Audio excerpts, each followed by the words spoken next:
to Survivor. And there's a lot of That's right. information about that. Thanks for joining us on the show today, Melissa. We really appreciate it. Kind of give our listeners a little Thank bit of you. background of who you are and how you came up with this Okay. and what your inspiration is.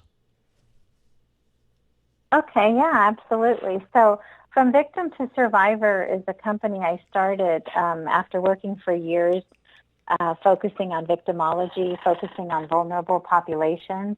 And I was not finding that the nonprofits or the companies that I was looking into were providing all of the services that I wanted to provide.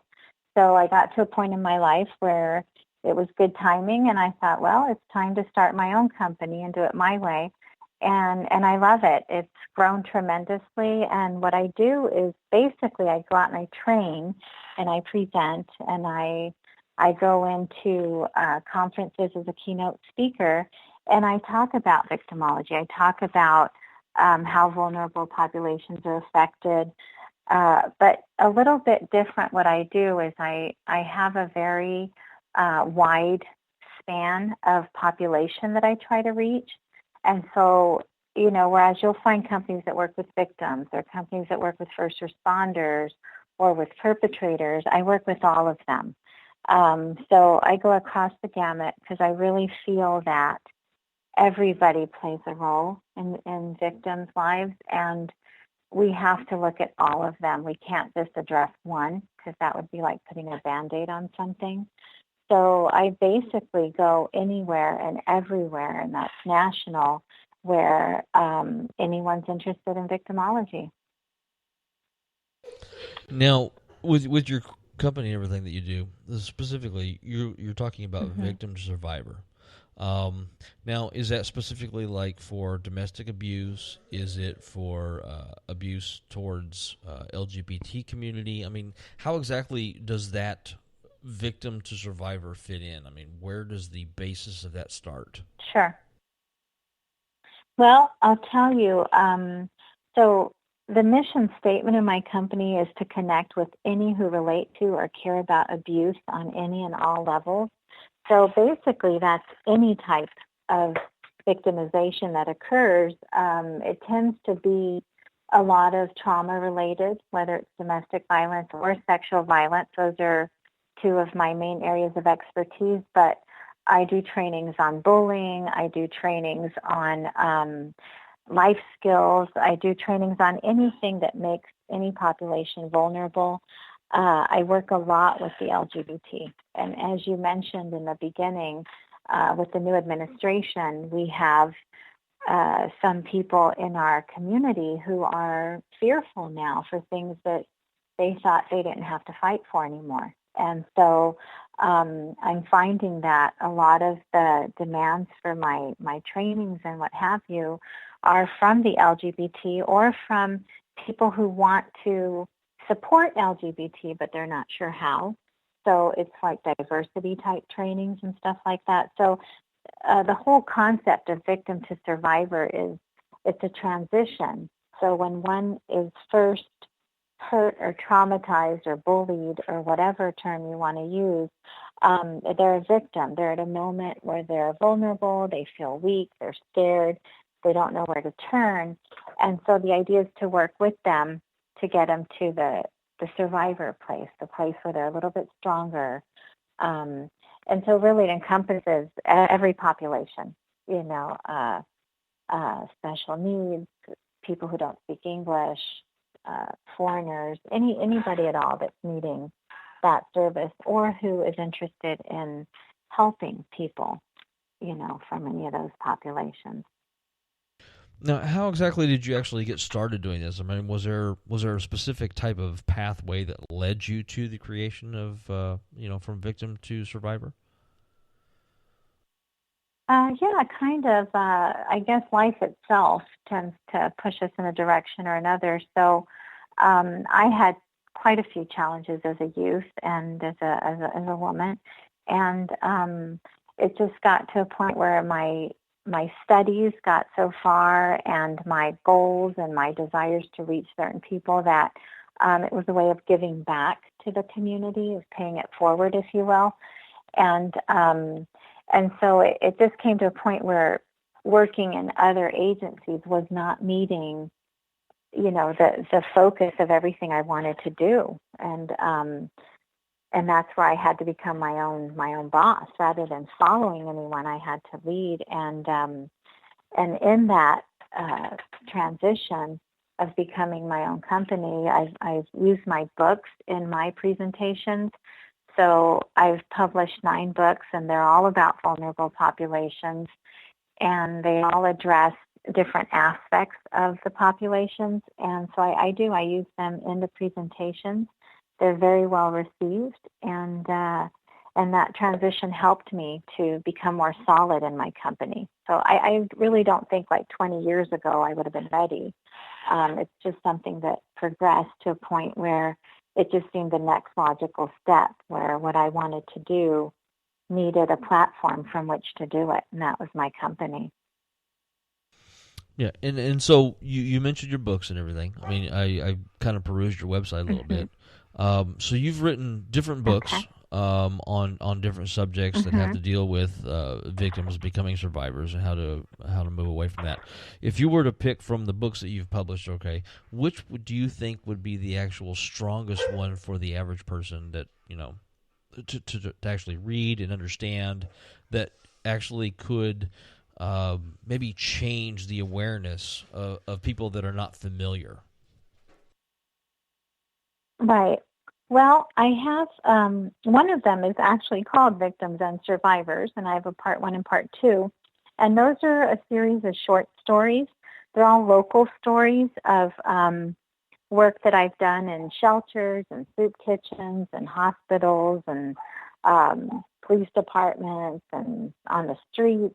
And so it's short stories of people who were in a very challenging situation, and just a quick little version of how maybe, I brought a service to them or I helped them in some way, and kind of giving their perspective, because I think sometimes we don't really look at things through other people's eyes, which is logical, right? We look at it through our own eyes.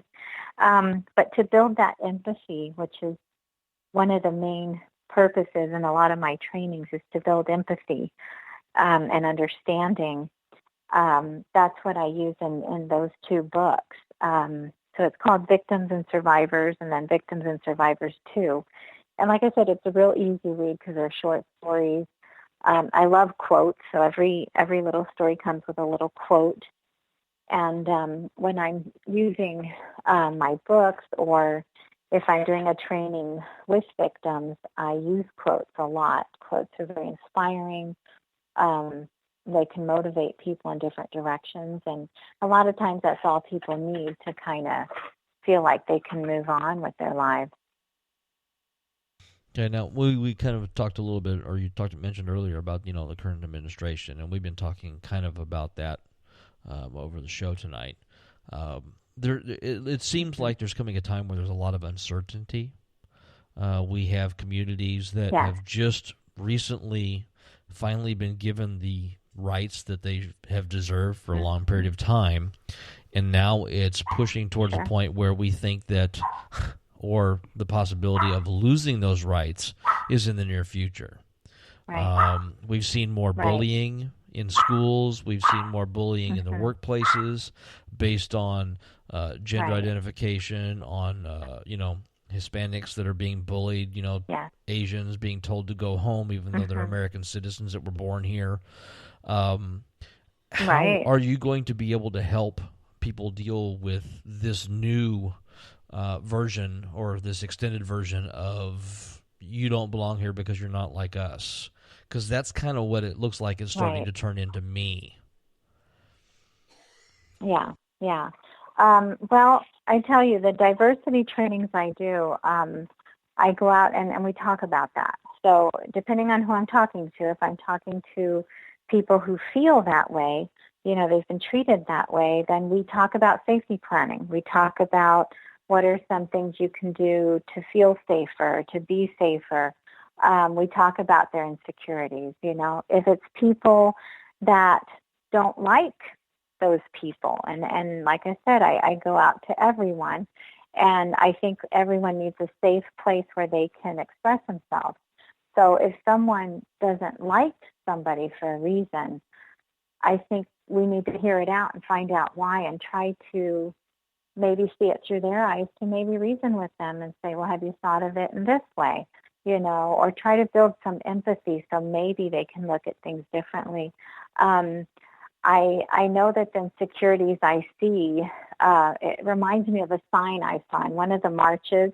When the new administration came on, there was, a big march. And one of the women was holding a sign, and it said, I can't believe I still have to march for this shit. She was like, I don't know, maybe 60 years old.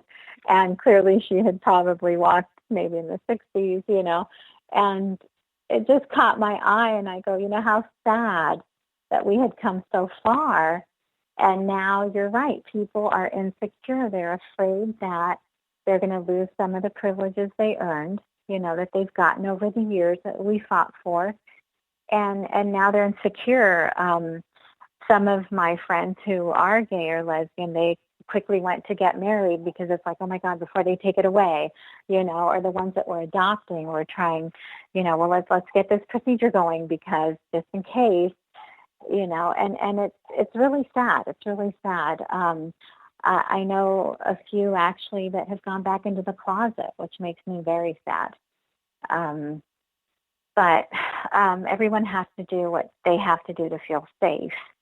And unfortunately, today it's become an issue again, is safety, Yeah, I mean, it is sad. It's just been less than 2 years or so, and things that were finally awarded to people that have deserved them forever is now looking like it's going to be taken away. And it's just right. I can't imagine, because I just can't put myself in that position. Right. But right. I mean, I look at it from the point of, okay, my wife and I have been married for 21 years. What if all of a sudden that was not allowed anymore, and all of a sudden our 21-year marriage is annulled by the state because they don't agree with it? Right. Because neither one of us or are even Christians. Worse, you waited 20 years. Right, yeah. Yeah. And then at that point, and then the government steps in and says, oh, no, you can't do that. I'm a firm believer that government should be protecting the rights of its citizens as opposed to dictating the rights of who's allowed to have those rights. Unfortunately, most of our elected officials don't believe that, which is why we're kind of where we're at now. Struggling, I don't know if you listened in on the last hour, but we have Jennifer and Heather that I heard, beautiful adoption and everything. Just such a wonderful, example of a loving home that could easily be accessible if people would get over their insecurities and their biases. And it's the same with victims. I have my mom's cousin owns she's a CEO of a organization or a company that helps to prevent people from becoming sex trafficked. And so you and her both probably cross paths because I'd love to meet her. And that's the thing is that it's the 21st century, and we're still having to worry about sex trafficking. We're still having to worry about bullying and harassment and everything based on gender identity, based on sexual orientation, any of that kind of stuff. So it's good to see that there's organizations like yours out there that are trying to help change and educate people to get around that. Two of my other books, one's called A Simple Love Story Between a Boy and a Boy, and it's actually the story of a gay couple, and their years struggling, and finally, after many, like 20 years, being able to get married, and then adopting. And so it's a very family-friendly book, very simply written, just for anyone to try to understand how, two men can love each other. And I use that whenever with diversity trainings, I'll use that one, or I'll use another one I have that's a simple love story between me and myself. And that one is explaining transgender. It's explaining, how somebody